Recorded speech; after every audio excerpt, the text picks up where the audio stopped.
Hi, I'm Jim White, registered dietitian and certified personal trainer. Today I want to talk to you about the importance of heart health. According to the CDC, heart disease is the leading cause of death for men and women.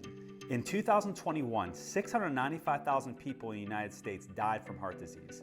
That's about 1 in every 5 deaths. Lifestyle behaviors play a critical role in prevention. The good news is that when it comes to heart health, things don't have to be too complicated. Tweaking everyday habits may sound boring, but can go a long way. Today, I'm going to show you just how with an inspiring true story. A client of mine, Michael Rooks, lost over 100 pounds by incorporating a sound diet, exercise routine, good sleep hygiene, and decreasing stress factors in his life.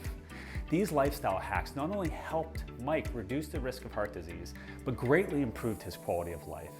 Listen more to see how these tweaks can help you improve your heart health and your overall well-being.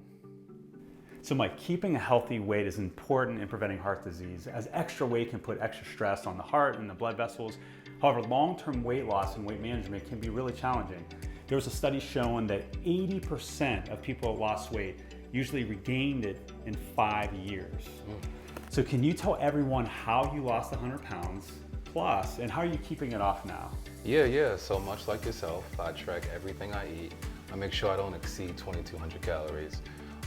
Even in instances I do, I make sure I work out enough to eat that overage.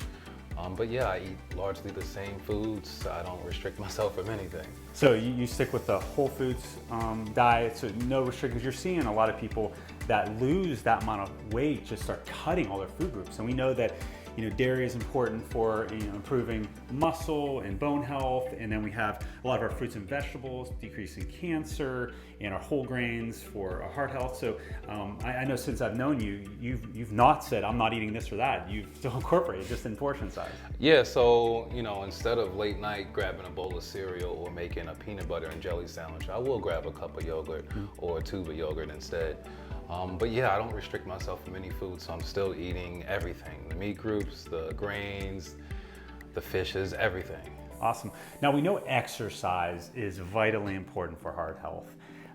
We know that when we're doing strength training and cardiovascular training, we're seeing improvements, decreasing cholesterol, blood pressure. So tell us about not only how exercise has improved your life, and also tell us about your improvement in your disease states, as far as your lab panels. Yeah. So before I was pre-diabetic, which was scary because I don't like needles. It's pretty close. My sleep was really horrible. I mean, averaging 4.5 to 5 hours, which they say over enough time can give you diseases in that alone. Other than high blood pressure, I was on high blood pressure medicine for a little bit. I didn't like the effects, so I got off of it. But yeah, right now I'm on 0 medications. I have a clear C panel. The only deficiencies I have now are vitamin D, and that's it. And I could just go outside for that. Now let's talk about exercise. Regular physical activity not only helps with weight loss efforts, but it also strengthens our heart, lowers blood pressure, cholesterol, and sugar levels. How did you use the baby steps approach to see long-lasting fitness results? Yeah, so one thing I didn't want to do was overtrain because I knew I would hurt myself or I would turn myself off from going from the gym. So I first started by just doing 30 minutes a day, just 30 minutes of anything. After that, I started to develop a routine. Maybe I didn't want to run all week, so I would put HIIT or strength training in there. But 30 minutes went to 45 minutes, 45 eventually went to an hour.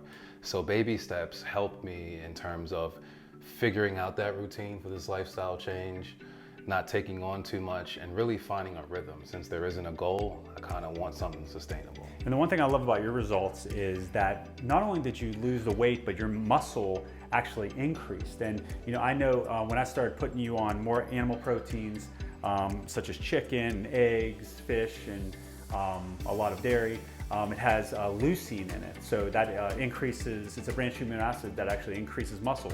So I knew when you were doing your 3 to 5 days of strength training a week along with that can really help decrease sarcopenia and build the bones, which is great. Another thing I noticed is your sleep IQ. We know that sleep, getting a good night's sleep, quality sleep a week can improve inflammation, and it could help you eat better and exercise stronger. So what have you done to improve your sleep? Yeah, so I'm a data guy, so I wanted to approach it from that angle. So the first thing I went out and bought was a watch, just to make sure. Well, that can only take my my heart rate from my wrist. So then I got the ring, because it can take it on my finger. So now it's helped me figure out the best time to go to sleep. I was going to sleep too late. So my new routine now is go to sleep around 8:30 and wake up at 5. So it helped me not only figure out the best time to go to sleep, the conditions when I was sleeping. I figured out the temperature was too hot. Since it reads my temperature at night, I needed to open a window. So opening a window increased my score another 15%. So just seeing like the nuances of my sleep and everything involved with it helped me improve it overall. So you used a lot of just those common recommendations that we always say to help to improve your sleep IQ, and that really has changed your life. Oh yeah, I sleep on average now 7.5 to 8 hours, and it's nice. Wow. Thanks, Mike, for this truly inspirational story. With these simple life hacks, we can reduce the risk of heart disease while also improving our overall health and well-being.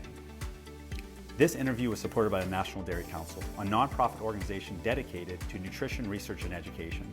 Dairy foods, as a part of a healthy dietary pattern, are associated with lower risk of heart disease, which is why they're a component of the American Heart Association's recommended diet and the DASH diet eating plan. This video is meant for educational purposes only and is not meant to replace the individual care of a healthcare provider.